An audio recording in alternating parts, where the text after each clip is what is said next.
Forward. Nancy Brennan, Executive Director, Plymouth Plantation. In the harbor of Plymouth, Massachusetts, an old-fashioned wooden ship called Mayflower II floats beside a pier near Plymouth Rock. Every year, many thousands of people come aboard. They want to learn about the original Mayflower and the founding of Plymouth Colony back in 1620. Plymouth Plantation, a living history museum, has exhibited Mayflower II since 1957. Maritime artisans and other dedicated professionals work to keep the ship in her best sailing condition. In the past 10 years, they have had her out to sea under sail several times. Staff members appreciate Mayflower II as a unique time machine that enables them to get the feel of sea travel in colonial days. To understand more about ship design, construction, and the skills needed to sail in the 17th century, they study ongoing research in marine archaeology, colonial boat building, and woodworking. Just as important is understanding more about the seamen who sailed Mayflower and the passengers who traveled on it for 66 days on their way to an unfamiliar country. This book offers new images both of the ship and of the many different people who are part of its story, including the native people who inhabited North America long before Europeans arrived. On the reproduction ship Mayflower II, trained role players called interpreters portrayed the 17th century people who sailed on the original Mayflower. Aboard Mayflower. It was dark, rainy, and cold out in the open Atlantic, and the ship pitched and rolled. There was no other vessel on the tossing waves. The travelers on Mayflower were alone. It was autumn 1620. The ship's passengers, 102 in all, did not think they were sailing into history. They were more concerned about the weather. But this wind-tossed ship they traveled in would become an important symbol in the history of the United States. History is complicated. People sailed on Mayflower for different reasons. The passengers hoped to start new lives in America. The sailors just had a job to do. Across the Atlantic, the native Wampanoag did not expect this ship, which would ultimately lead to the loss of their land and way of life. There are only two first-hand accounts of Mayflower's voyage. William Bradford wrote a few pages on the crossing in his history of Plymouth Plantation. Mort's Relation, another contemporary account of Plymouth Colony's beginnings, gives even less information about the journey. For this book, we sailed the reproduction ship Mayflower II to bring to life the experience of the people who crossed the Atlantic in 1620. The ship itself is about 100 feet long and has 3 masts, 6 sails, and miles of rope rigging. Aboard her, we can begin to understand what it must have been like to spend 2 months at sea on a small merchant vessel. Aboard her, we can better understand our history. Sailing her is a rare opportunity. Come along. A crew of 26 helped sail Mayflower II on Cape Cod Bay for this book. As on the original Mayflower, sailors kept lookout from atop the sail at the front of the ship, known as the spritsail. Seeking new worlds. Such as in ships and brittle barks unto the seas descend. Psalm 107, verse 23, Sternhold and Hopkins Psalter, 1618 edition. When Mayflower sailed in 1620, Europe was in turmoil. Religious differences fueled hostilities between Protestant nations, such as England and Holland, and Catholic nations, such as France and Spain. These 4 countries were competing with each other to establish colonies across the Atlantic. The timber, fish, furs, and other abundant natural resources found there could be harvested by colonists and sent back to Europe to increase the mother country's wealth and power. The Europeans gave little thought to the rights of the native people already living in the Americas. Mayflower's passengers and crew were not the first Europeans to travel to the northeast coast of North America. Fishing vessels had been sailing to the area since the early 1500s to take advantage of its rich fishing grounds. Mayflower's rigging was made of miles of hemp cordage or ropes. Each line had a purpose. Standing rigging secured the masts and yards in place. Running rigging moved through wooden blocks to control the sails. And before 1620, at least 6 explorers had visited the region that the Wampanoag, the native people living there, called Patuxet. One of these was Captain John Smith, an Englishman who helped settle Jamestown, Virginia. Smith's 1614 map of the area was the first to use the name Plymouth and New England. More than 100 passengers with their belongings, including some small farm animals and a small workboat, competed for space with Mayflower's sailors, officers, and the ship's supplies. During the stormy crossing, the passengers spent most of their time below deck. When not working the ship, the sailors could find a hot meal in the cookroom located in the forecastle. Spare equipment and supplies were stored in the hold. From the poop deck above the roundhouse, Master Christopher Jones could see out to the horizon and view all the workings of the ship. Officers working on the half deck relayed commands to the helmsman in the steerage cabin. Sailors hoisted heavy sails with the aid of a rotating cylinder known as the capstan and raised the anchor with the hauling device called a windlass. The English looked to the New World for a natural resource that was running out on their own island. They needed lumber, and lots of it. To fight wars and establish colonies, the English had been busy building warships and merchant vessels, all from lumber. Over the years, the shipbuilding boom had used up much of England's forests. Forges burned yet more wood to make ironwork for ships and guns. In the year 1610, more than 140 forges in one part of England consumed 80,000 trees. To the English, America's woodlands offered a seemingly endless supply of timber. Mayflower's passengers hoped such valuable resources would make their colony profitable. To get to North America, passengers and crew needed vessels large and sturdy enough to carry all the supplies necessary for the long voyage. Decks had to be strong enough to support large guns, which were needed for protection against pirates and other enemies. The ships also had to stand up to the strain of sailing for months on the open sea. Mayflower was one of these seaworthy vessels. Mayflower carried many kinds of equipment. The colonists brought tools they would need in the New World, such as nets and traps for fishing. The sailors needed navigational equipment, such as the spool of line with an attached lead weight. This device was used to measure the depth of the ocean. Departure. They put to sea with a prosperous wind. William Bradford of Plymouth Plantation.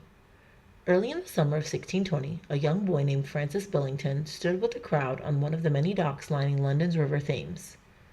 A fleet of vessels, large and small, came and went along the busy river.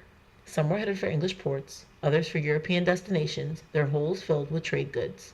Still others were military ships full of sailors, soldiers, and guns. Of all these ships, very few had ever sailed across the Atlantic. But Francis and his family were going to America. They would be among the passengers boarding the merchant ship Mayflower. Once on the ship, the Billingtons must have gone below decks to survey the small space allotted to them. Along with 70 or 80 other passengers, they had to work out their own accommodations in the orlop, a large open underdeck meant for carrying freight. A ship of 180 tons filled up quickly. The colonists needed tools, armaments, and even some livestock, along with enough food and drink to last them until their first harvest. The crew needed enough provisions for the journey back home as well. Some built small cabins, no bigger than a large bed, while others simply placed straw-filled mattresses on the deck. Eager to depart, passengers had to endure a month of delays before finally leaving from Plymouth, England. Before setting out to sea, Mayflower's master, Christopher Jones, had his crew work the vessel along the south coast of England to Southampton. There they took on more supplies and passengers and met up with a smaller ship, Speedwell, which was coming from Holland to join them in sailing to America. In early August 1620, Mayflower and Speedwell put to sea. The officers shouted out orders from the half deck. The mariners swarmed in the rigging. The mates ordered young sailors, not much older than Francis, up the masts to set the topsails. Older mariners prepared to haul up the anchor. When all was ready, Master Jones called out to set sail. As Mayflower surged through the water, the sound of the bow wave curling away from the hull echoed between the decks. The passengers had little time to adjust to the motion of the sea before Master Reynolds of Speedwell signaled trouble. His ship was taking on water. It had to return to harbor twice, first at Dartmouth, then at Plymouth. The colonists finally decided not to risk an ocean crossing in such an untrustworthy vessel. They would make do with just Mayflower. While provisions were transferred from Speedwell, difficult choices had to be made. How many passengers could squeeze onto Mayflower, and who would they be? Some whole families decided to return home. In other cases, a father came alone, or perhaps with a son, leaving the rest of the family behind. The Billingtons stayed aboard as a family. William Bradford, a Mayflower passenger who would become governor of the new colony across the ocean, wrote that some of the least useful and most unfit people were persuaded to give up their places to stronger passengers. With 120 passengers and a full crew of sailors crowded aboard, Mayflower was ready to depart at last. Sailors looked forward to a 6-month voyage to the New World and back. Mate Clark and Mate Coppin had both been to America on previous passages. Provisions. It took a lot of food and drink to supply a ship like Mayflower for an Atlantic crossing. This list, with original spellings and measures, comes from the records of the Governor and Company of the Massachusetts Bay in New England. It details the provisions necessary for 100 passengers and 35 returning mariners going to New England in 1629 aboard a ship called the Talbot. Mayflower probably had similar goods loaded in its hold. 45-ton beer. Ton is a barrel size. Malaga and Canary cask 16 a ton. Kinds of wine. 6 tons of water. 12 m of bread after 3/4 C to a man. M equals 1,000 pounds. C equals 100 pounds. 22 heads of bife. Heads stands for hogshead, a barrel size. 40 bushels peas. A peck, a man, ye, a voyage. 20 bushels oatmeal. 14 C haberdine, a kind of fish. 8 dozen pounds of candles. 2 tierces of beer vinegar. Tierce is a barrel size. 1 1/2 bushels of mustard seed. 20 gallons of oil. Gallipoli or Mayork, a quart a man. 2 firkins, a barrel size of soap. 2 runlet Spanish wine, 10 gallons a pea, runlet is a barrel size. 4 thousands of billets, firewood. 10 firkins of butter. 10 c's of cheese. 20 gallons aquavite, a type of liquor. Sailors used block and tackle to load supplies into the hold of Mayflower.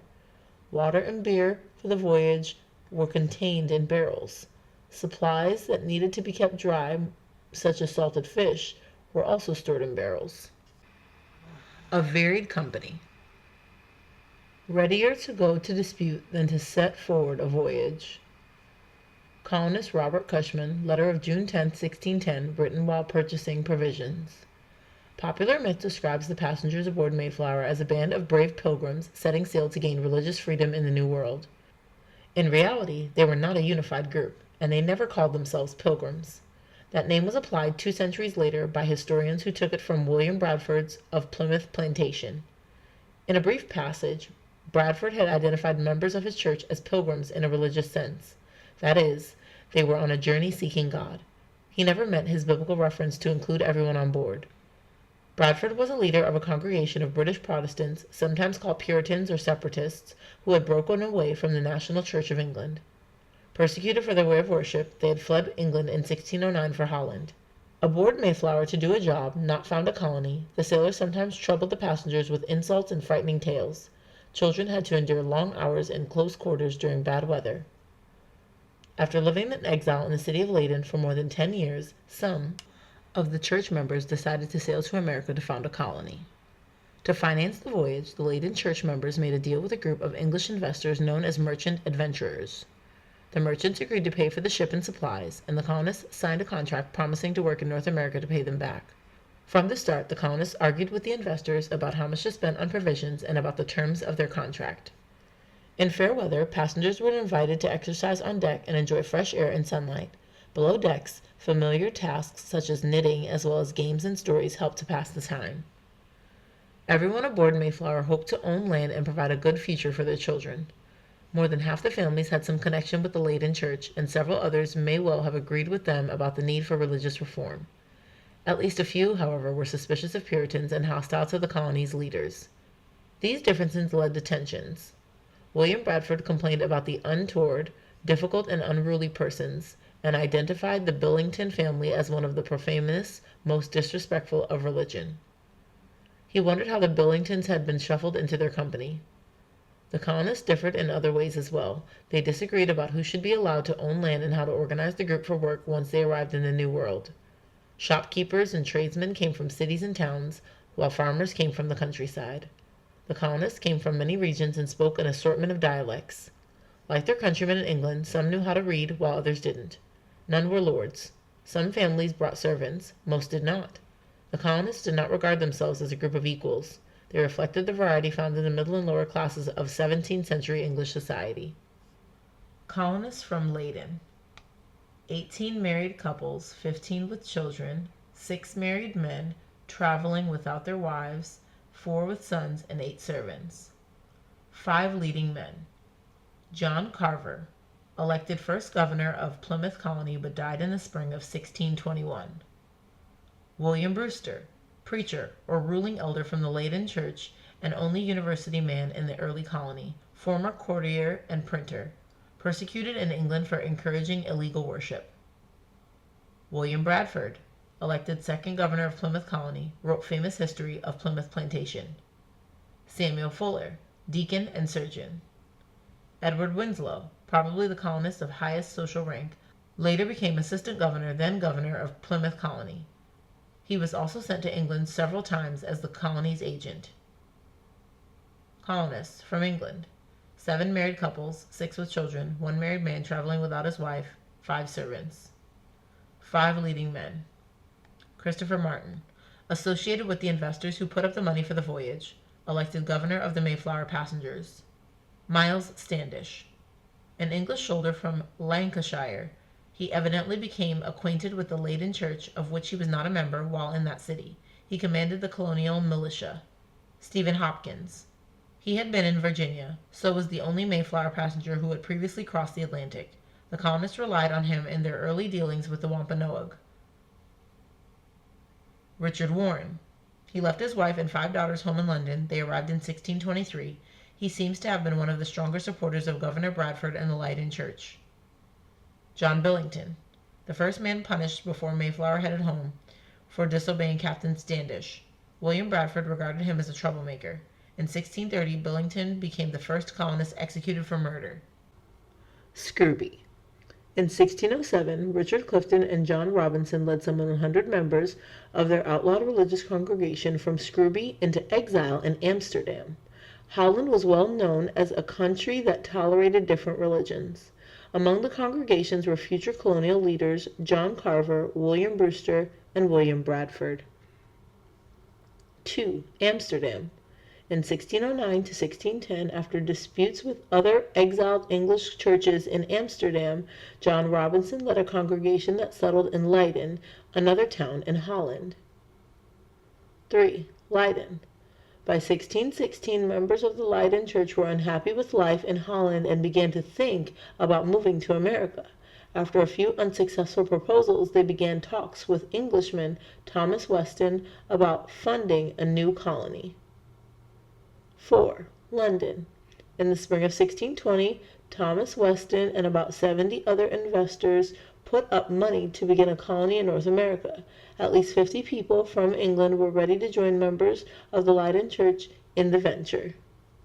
4. Delftshaven. Early in the summer of 1620, members of the Leyden Church purchased a small ship, Speedwell, of some 60 tons, compared to Mayflower's 180. They boarded in this Dutch port and sailed to Southampton in England to meet Mayflower. They hoped to sail the 2 ships together across the Atlantic. 6. Southampton. In late July, Mayflower and Speedwell took on final supplies and passengers. Despite disagreements about money, supplies, and their contract, the colonists at last departed on August 5, 1620. 7. Dartmouth. With Speedwell leaking, the 2 ships put in at Dartmouth for repairs, setting out again a few weeks later. 8. Plymouth.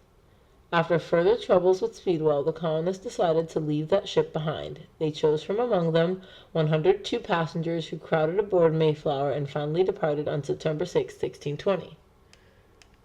9. Landfall. Headed south for the Hudson River, Mayflower ran into dangerous shoals or sandbars and turned back. 10. First anchorage. Mayflower anchored November 11, 1620, and the colonists soon started exploring Cape Cod in a small open boat called a shallop. On December 6th, a large party of men set out in the shallop on their longest discovery. 11. Patuxet, New Plymouth. On December 11th, the shallop landed on the place known to the Wampanoag as Patuxet, which the English called New Plymouth. Mayflower followed, arriving on December 16th.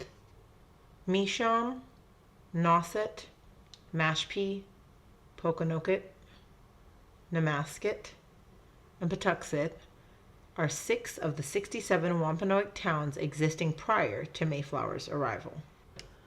North America, Pacific Ocean, Atlantic Ocean, Great Britain, Europe, Mayflower's journey, Asia, Africa, South America. The voyage. The vast ocean and a sea of troubles. William Bradford of Plymouth Plantation. On September 6, 1620, Mayflower left the dock at Plymouth, England, and set out alone for the New World. All the passengers had experienced at least 2 other ship departures by then and must have begun to see familiar patterns.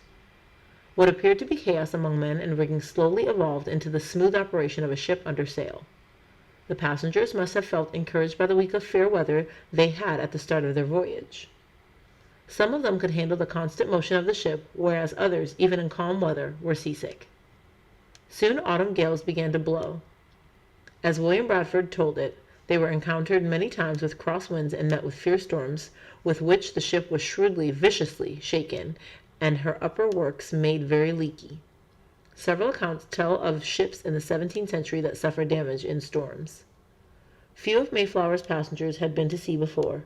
Weeks of rough weather and wet conditions below decks made many people sick. Some passengers stayed weak and ill even after the ship arrived in America. Passenger John Howland had to be helped back aboard after being pitched into the sea by the wildly tossing Mayflower. Some vessels lost their masts and rigging to the sea. One ill-fated ship lost its entire forward cabin, including the cook room and all the people working there. By comparison, Mayflower was lucky. During her stormy passage, she suffered only a bowed and cracked main deck beam. While this frightened some mariners and passengers enough to suggest turning back to England, the ship's carpenter quickly had the damaged beam repaired. Still, the danger to the passengers and crew remained. Bradford relates that in sundry of these storms the winds were so fierce and the seas so high as they could not bear a knot of sail, but were forced thus to hull, to ride out a storm with no sail set for divers days together. And in one of the storms, John Howland, coming upon some occasion above the gratings, was, with a seal tipping of the ship, thrown into the sea. According to Bradford, it pleased God that he caught hold of the topsail halyards, long ropes, which had worked loose in the storm and happened to be trailing in the water. Sailors were then able to pull him back aboard. During the rough weather conditions aboard Mayflower became increasingly wet and miserable.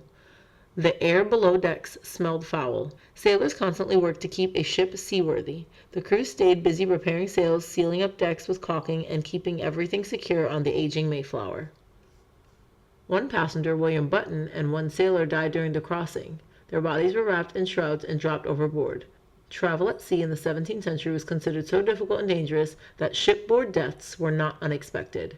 Many Mayflower passengers sought comfort in worship and prayer. Amid the cramped animal pens and crowded cabins, many passengers fell sick. Hot meals, such as pottage or stew, could be cooked only in calm weather, so passengers often ate cold food. Everyone, including children, drank beer. Reading helped pass the time. Yet they felt blessed that only one colonist, William Button, a servant in the Fuller family, died at sea. A sailor also died on the voyage. Some of the passengers observed that this sailor had been the worst in ridiculing the frightened colonists. They believed his death showed the just hand of God at work. In fair weather, the passengers were allowed up on deck to get fresh air and exercise. Young Francis Billington was probably among them, but in the long spells of bad weather that plagued the 2-month crossing, they must have spent many uncomfortable hours cooped up below decks. The religious tensions existing between the colonists may have occasionally troubled them. Still, they entertained themselves as well as they could by playing simple games, reading, singing, and telling stories and riddles. One happy event was the birth of Elizabeth Hopkins' son, appropriately named Oceanus. As Mayflower drew closer to land in early November, Master Jones sent sailors aloft as lookouts. Finally, the mariners spotted the high dunes of Cape Cod in the place now known as Massachusetts. They were happy to see land, even though they were about 200 miles northeast of their intended destination. The colonists' contract had granted them land near the Hudson River, so the ship headed south. After trying to sail in dangerously shallow waters and unfavorable winds, Master Jones turned the ship around and brought her to anchor in the harbor at the tip of Cape Cod. The Mayflower voyage was long, and there were about 30 children aboard with very little space for play. 9 Men's Morris was a popular children's game that could be played in tight quarters. Navigation in the 17th century. When beyond sight of land, Mayflower's Master Jones relied on his navigational skills and only a few tools to help him reach shore again. He kept the ship on course by using a magnetic compass. To determine latitude, the position north or south of the equator, he used a cross staff. This tool consisted of a short crosspiece that slid on a long stick marked in degrees. Near noon, the master repeatedly measured the height of the sun by holding the long stick just below his eye and sliding the crosspiece back and forth until it lined up with the sun on the top and the horizon on the bottom. He then noted the angle. After consulting a book of numerical tables and performing some calculations, he could determine the ship's latitude for the day. He used a chip log to estimate the ship's speed. This small, flat piece of wood attached to a long line on a reel was thrown overboard and floated behind as Mayflower sailed ahead. By counting evenly spaced knots in the line as they passed through his hand in a known length of time, the master calculated the speed of the ship in knots, or nautical miles per hour. By multiplying the speed by the number of hours sailed, he could plot the course his ship had covered. He made a series of marks that marched across his chart of the ocean, hoping they would steer him to a safe landfall. Navigation methods in the 17th century were far from precise. Even seal navigators could end up off course. With help from two mates who had sailed to America previously, Master Jones landed only 1 degree north of his goal. Landfall. Thus arrived in a good harbor and brought safe to land. William Bradford of Plymouth Plantation. It is hard to imagine how it felt to reach land after 2 months of a dangerous sea voyage. William Bradford wrote, "After long beating at sea, they fell with that land which is called Cape Cod. And they were not a little joyful. They fell upon their knees, and blessed the God of heaven, who had brought them over the vast and furious ocean, and delivered them from all the perils and miseries thereof." Even before going ashore, Francis Billington may have overheard his father muttering to a few other colonists about their contract. Since Cape Cod was north of the specified boundaries, some colonists doubted that the original contract still applied. The leaders of the colony feared that such men might refuse to be governed. To prevent disorder, they restated the terms of the contract in a brief written agreement that had to be signed before anyone went ashore. When lookouts finally spotted land, both passengers and crew rejoiced. A small workboat called the Shallop, which had been stored on Mayflower, was soon put to use as colonists began exploring Cape Cod for a suitable place to build their new colony. This emphasized submission and obedience to God, the English king, and the company of merchants and investors that had granted the colonists permission to settle in English territory. Almost 200 years later, this document became famous as the Mayflower Compact, with 19th century historians mistakenly thought they had discovered the beginnings of democracy in it. Once the ship had anchored, the colonists had much to do. They were happy to be able to get outside, away from their smelly quarters below decks. Sailors rowed the women ashore to wash and air clothes. Some of the men set to work repairing the colonists' shallop, the workboat that had been stowed in the passenger quarters. It had been damaged by people sleeping in it during the voyage. Once seaworthy, the shallop would be needed to explore the curving coastline of Cape Cod as the colonists searched for a good place to build their houses before winter arrived. Some of the men began going on land with armor and muskets. They discovered empty Wampanoag homes and took food, bowls, baskets, and other appealing things from them. They also dug up stores of buried corn as well as the Wampanoag graves. Few of the colonists considered this stealing. Most of them had little or no respect for those they called Indians or savages. Before going ashore, colonists had to sign a document drawn up by colony leaders after arrival at Cape Cod. It restated the contract and upheld the leaders' authority. Well-armed exploring parties waded ashore at Cape Cod and surveyed the coast. Some goods and animals were carried from Mayflower onto dry land. Francis Billington got into mischief aboard Mayflower in early December. Perhaps he was bored after being confined on the ship for so long. Mort's Relation, a 1622 book about Plymouth Colony, related the incident. "We, through God's mercy, escaped a great danger by the foolishness of a boy, one of Billington's sons. Francis had shot off his father's gun, the fire being within 4 feet of the bed between the decks, and many people about the fire, and yet, by God's mercy, no harm done." While the colonists explored Cape Cod, their disrespect for homes and burial grounds provoked some Wampanoag men to shoot arrows at them near Nauset Beach. The Wampanoag were understandably outraged. Europeans from previous ships had brought strange diseases and even kidnapped many of their people. The colonists returned fire with their muskets, but there were no casualties on either side. After spending a few weeks in Cape Cod, the Mayflower passengers decided to look for another place to build their colony. The exploring party boarded the shallop and headed for a harbor across the bay. In a fierce snowstorm, the boat was nearly lost.